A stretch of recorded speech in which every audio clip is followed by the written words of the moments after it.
In my mind, there's one choice for roofing around here, and I'd go with your best choice. Whether it's time to replace your roof or repair it, Best Choice Roofing provides top-notch roofing services tailored to meet the unique needs of Detroit homes and businesses. They serve the region and inside the city of Detroit, too. You can find out more at bestchoiceroofing.com/Detroit. That's bestchoiceroofing.com/Detroit, or call 313-474-7031. That's 313-474-7031.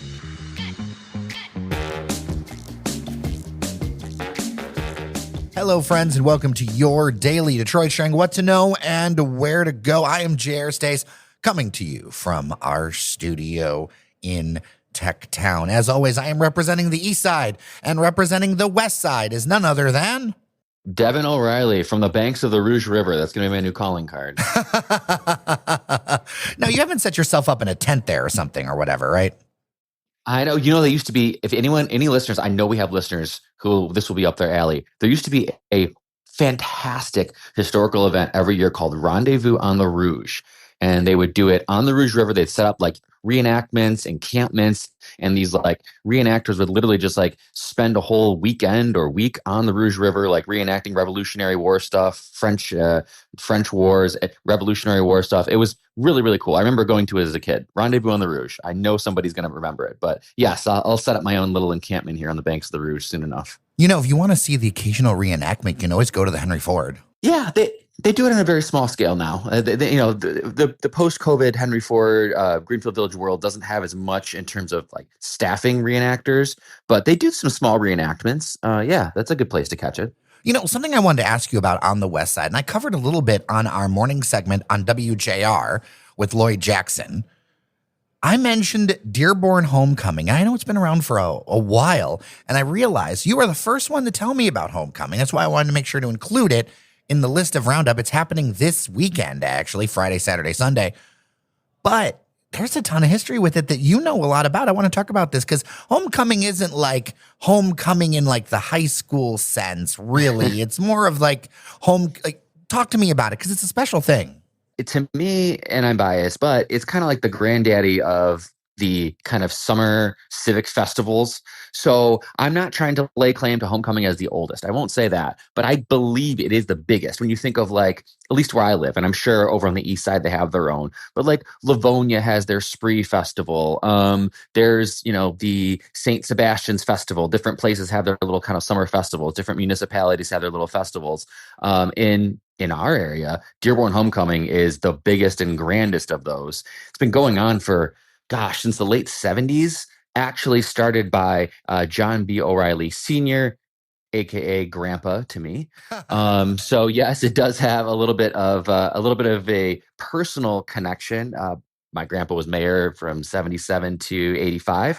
So he started it when he was then. The idea behind Homecoming, the reason it was called that was because, Dearborn had so many people. It had been a kind of hotbed for all, a large city in Detroit, a suburb. And so all these people had gone off to other places. Maybe they had moved away from Dearborn. And the Homecoming Festival was really designed to be a time and opportunity for everyone who had maybe moved away or their kids moved away to kind of come back to Dearborn and just celebrate each other's company, eat, drink, dance. There's, ethnic tents, Polish tent, Italian tent, Middle Eastern tent, and there's bocce ball. There's a whole kind of, what would you call it, an arcade of rides and games and all that sort of thing.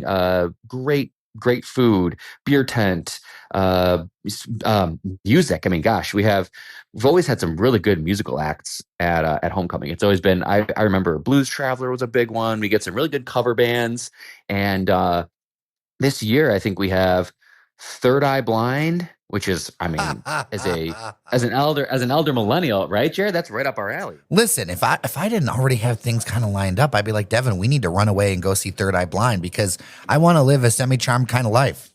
Absolutely. Although that song is so funny because it's so like boppy pop song. To me, it's it's like one of the Pantheon 90s songs, and it's so upbeat. And then you listen to the lyrics, and it is a dirty song.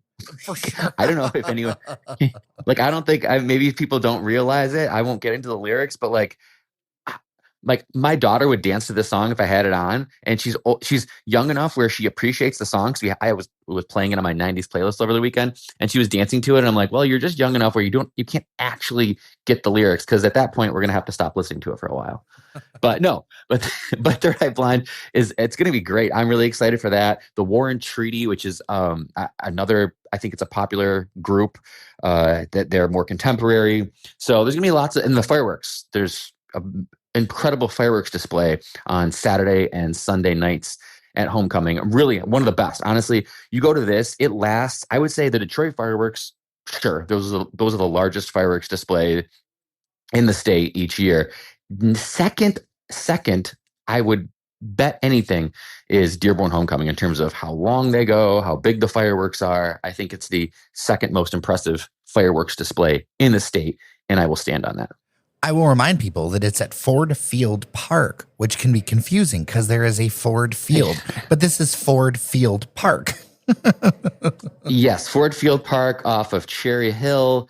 It's kind of it's off of between Michigan Avenue and Cherry Hill, essentially, just outside of downtown West Dearborn. And I gotta say, on the website, they do a really good job of hyping it up. Like the video loop on the website is amazing. It's like, oh, wait, this is like a kind of party that's, because I've been to a number of suburban festivals, and the way that they make it look on the website, it's like, oh, wow, this is some big city stuff, man. It's a great sizzle reel, and they do a really good job with that. The team at Dearborn and the city, but it's something for everyone. So there's music at night, but there's games and stuff for kids. They have all sorts of activities throughout the day. There's stuff for parents, like I said, great food, dancing, whatever you want. I think Homecoming has it. So I'm not a paid spokesperson, but I am someone who has gone to 30-something homecomings in their life, and it's always a great time. Well, let's switch gears into some news. There is a new CEO at Bedrock. Jared Fleischer is going to be taking over. Now, he's been on the show before, and I think I'm going to reach out to them to see if he will come back. He did government relations and a number of other things for Dan Gilbert and his family of companies. I think it's in an interesting time because you got some projects in the pipeline. You've got some successes that Kofi's had. You've got the Hudsons, which is now apparently, according to sources, reporting Crane's Detroit Business says that it is 93% leased out as far as office space. 404,000 square feet is the total on that one. I think this is an interesting move right now. I mean, Kofi came during the pandemic. I've all in all, I think, it's a orderly transition, shall we say. I think so. Kofi came from the Bay Area, so he'd done economic development and led a lot of major projects in the Bay Area. So that's where he came from, over on the West Coast, and had done I think a great job seeing through some of these massive projects. He came in at a time when a lot of this was just beginning, and so I think he should be remembered for seeing through some of these massive, large-scale projects that had just been visions when he came. Seeing them through, I would say, successfully. And Jared's great because I know Jared personally. He's just the nicest guy, super gregarious. Like you mentioned, he came from the government relations side. So Jared is a world-class schmoozer in the best way possible. And I think he can get stuff done. He's really good at getting people together. People like him. I think he can get people to see a vision. And so I'm happy for him because I think he'll be great. He's of the company. I mean, he's been around. He's a known name and a known face in the family of companies. So it's not like someone new is coming in. He'll be very familiar to everyone.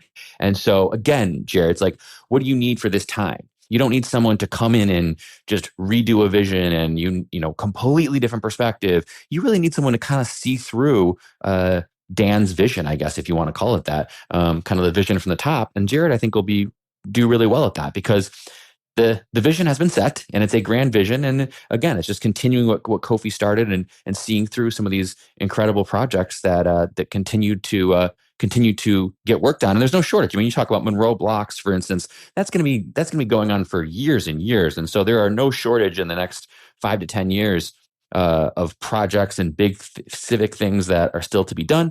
And I'm looking forward to it. I think Jared's a great choice. To look forward, I want to make the point, personality matters, especially in a story like this with what we're dealing with in in Detroit. And that hands-on is still so very required in this era where we have to bring still so many stakeholders and people to the table. It is, and that's a huge part of this. That's a huge part of this this job is getting people to buy into your vision, getting people who maybe have different visions to the same table to talk it through with them, build some consensus. And I think, the personality at this point for someone in a leadership position like this, it's like the personality is so key, because what you're really doing at this level is managing the personalities. No one's asking you to map out, or at least I don't think they are. No one's asking you to map out, the details of a project or decide what the next big project is going to be. It seems like that's kind of already laid out for the most part. And I think it's more seeing this through. And to do that, you have to bring all these players, because inevitably in every Bedrock project, in every Rock family of companies, whatever you want to call it, Rocket family project, you have all these different partners, whether that be the new riverfront site, that Bedrock is going to be working on, whether it be, as I said, Monroe Blocks, Hudson's, like these all require a lot of major billion-dollar entities to come together. And so you need someone with the personality to bring those people together more than anything. I mean, that becomes one of the most important traits of a leader in this. And so I said, I'm looking forward to it. With the news that Accenture is moving into Hudson's Detroit. Now, Accenture is not coming from the RenCen. I think they're coming from another Gilbert-owned property. But a couple of listeners asked, is Hudson's Detroit hastening the demise of the RenCen? Is it taking away from the RenCen? I've wanted to unpack that with you, because I think there's some nuance to this. Yeah, I do. I agree. And Accenture, just for what it's worth, Accenture had been kind of posted up in like a WeWork building that Bedrock owned. They had been kind of not in a super permanent spot. So, it's not like they're going from this place where they had been for years and years, and this was their office and they're vacating it. They were already kind of in a more mobile situation. So this should be a natural move for them. But to the comment of what does this mean for the RenCen? Like, yes, the RenCen is emptying out, and the Hudson Tower, Hudson site is happy to fill that space, because that's just what's supposed to happen. Remember, the RenCen, the towers are coming, 2 towers are coming down. We're getting more hotel. We're getting 1 office tower, 1 shorty of office tower, and one of residential. So it makes sense. The RenCen has to empty out. So if it, at this point, we're not even talking about competition anymore. That's the plan, is to empty out the RenCen. I think key to understand in this is that the RenCen hasn't made sense for many, many years. It just people didn't really talk about it, and there is no path forward for office space for that. I know people want to seem very positive about and whatever. Sure, in a perfect world, I would love to see even more housing built. But I also know that as far as things like affordable housing, which a lot of people say, because in the comments all the time, turn into affordable housing. That's just the most expensive way to build affordable housing you can think of. And what does affordable housing even mean at this point? I hate just using that word, because it's like so nuanced. Well, and we need new words, right? Because there's affordable and then there's like workforce housing, right? They're two different things. When it comes to Section 8. Yes, affordable or subsidized housing. Those are two different things. Affordable housing and subsidized housing are, to me at least, different. And renovating the RenCen is the most expensive way you can think of to do that, with possible asbestos abatement, all this other stuff. Like the math, I know it's nostalgic, and I get in trouble for this, but I'm here to tell you straight, because I'm not running for office. I don't have investments in this thing. The reality is that if you want to build affordable housing, there are so many other ways to do it. There's so many other modes, whether some people want medium density stuff or single family or even apartments. Like, there are so many more affordable ways to do that than putting it in the RenCen and spending all the costs to do that. It's cheaper. It would be much cheaper to build ground up at that point. If you want to do adjacent to the RenCen affordable housing or low income housing or subsidized housing, like your cheapest option hypothetically would be to build up on those parking lots or something like that. Like, that would be the cheapest way to do it. It would not be anything in the RenCen.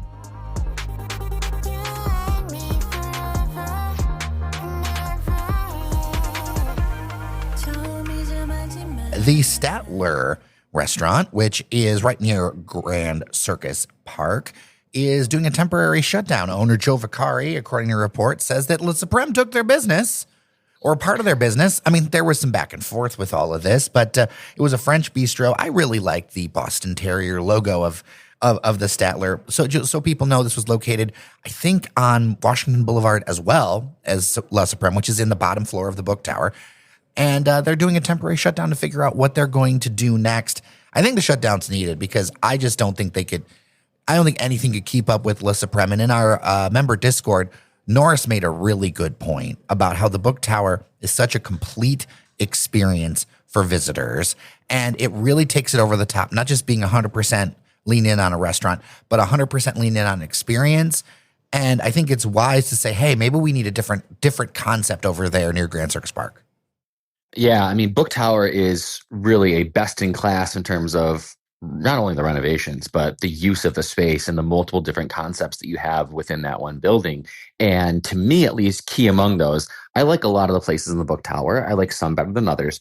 To me, La Supreme is the crown jewel. I love that. Is one of my favorite restaurants that has come about, you call it post-COVID, one of my favorite new restaurants that's opened up. And they just do it. They do everything about the ambiance, the food, all of it just so well that inevitably that was going to come at a cost to a place like the Statler, which was fine, Jer. I think we brought it up on the show before. It was good, but they were going for a really high-end French bistro. At least the prices said that, and some of the decor said that. And so they're just not doing it as well. Like La Supreme basically just took their market and said, we're going to do this. We're going to do this better. And I would say to the Statler's credit, to the Vicari Group's credit, they saw the writing on the wall and said, look, we can't be better than La Supreme. They've come in and outdone us. We're going to have to kind of shut down and retool the concept, which I think is a great idea because it can be hopefully something that the community, that the area, that the public can actually really maybe enjoy more than the second best French bistro on Washington Boulevard, Yeah, I mean, look, the Statler's hors d'oeuvres alone were in the $20 to $25 range. Yeah, it was just too expensive, and I think there's a way to do it where you got to lower the price point, and that doesn't mean you have to lower quality or your profit margins. I think you get more people in the door. So my humble, and I have no intel on this, my humble suggestion would be to do just that. Go a little bit lower on the price point, on the whole ambiance, make it a little bit more of a casual fare type of place, a gathering spot, because it's so well positioned right there off of Grand Circus Park. I see a lot of people coming for games at Comerica, at Ford Field. I think maybe lean into that game day crowd, lean into that sports ball crowd. In some ways, and that would be really great. I think doing it again a little more casual because we are seeing more people in downtown Detroit on a daily basis for work. So lean into that young professional crowd that maybe lives in the area and those apartments above the Statler or those apartments on Washington Boulevard or places like that. So I would say lean more into your young professionals that live around you and the sports crowd that will be there on the weekends. There is one possibility, Devon, that we haven't talked about, and this was mentioned in the article, and it's connected to Joe Vicari because it's actually a tie-up with Joe Muir Restaurants. Kid Rock's The Detroit Cowboy. There's talk about it, bringing it also up from Nashville with the slogan, go where you're celebrated, not tolerated. What do we think? Do we want Kid Rock to have a restaurant back here? Don't Nashville my Detroit, first of all. And second of all, we tried Kid Rock doing a restaurant concept, and it was a failure. It's a failure because nobody in Detroit likes Kid Rock. And I hate to say this, but, I know that he's ingratiated himself to some of the wealthier white businessmen of the area, Joe Vicari, perhaps, certainly the Illiches. And, they might be personal friends with him, but there has to be a little bit of awareness that we don't, in Detroit, even in the Detroit area, we don't mess with Kid Rock. We're done with him. And, as far as we're concerned, he can stay in Nashville. So I would really hope that they are either talked out of by younger audiences or someone else in the family in the Vicari group. Talk to your boy because Kid Rock is not what this area wants at all. So that would actually be a failure. And I would come out and say that. I would love your thoughts. dailydetroit@gmail.com or 313-789-3211.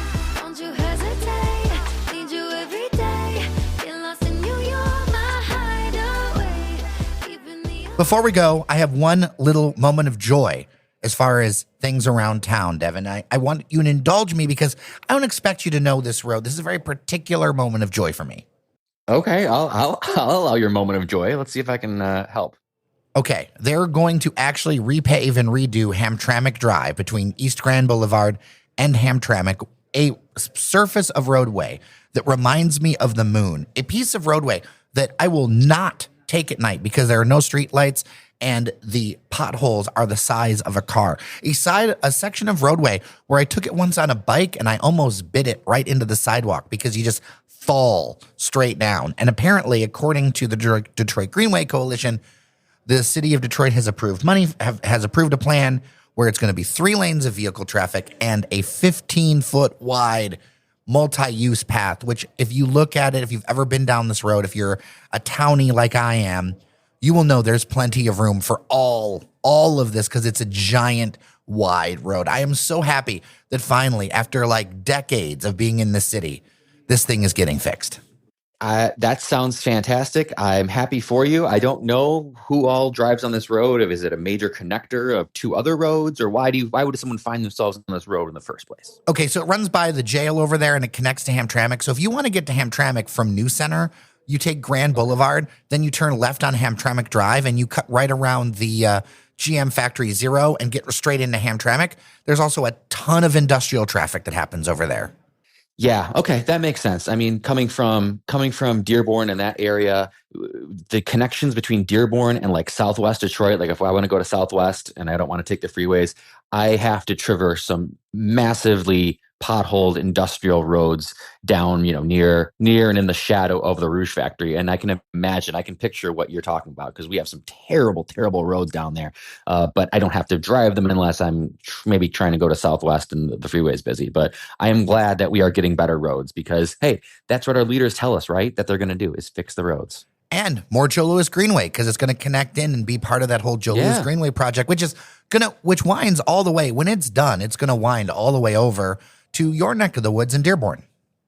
Yeah, the Joe Louis Greenway will touch many, many, many municipalities, and it'll be really, really cool. And yes, eventually it already does kind of, but it'll really connect through Dearborn and then down to the riverfront. From my perspective, I would technically be able to ride it down to kind of the West Riverfront, which would be really cool. Looking forward to it. For sure.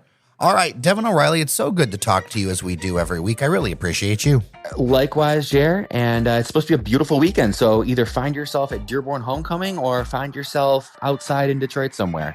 100%. And by the way, next week, find yourself on Saturday afternoon, Saturday the 9th, find yourself at the Old Miami because we're having our live show. It's going to be a ton of fun. I can announce that we're actually going to have some drink tastings from Johnny Walker in the house. And it's going to be an absolute great time. There's an event up at Eventbrite. Please RSVP so we know how many folks are coming. It's also over on Facebook. It's something that you're going to want to check out. So I will put a link into the show notes. Come celebrate my birthday. It'll be a lot of fun.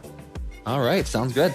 All right. Well, thank you so much to our members on Patreon, patreon.com/dailydetroit. Local media succeeds because of you.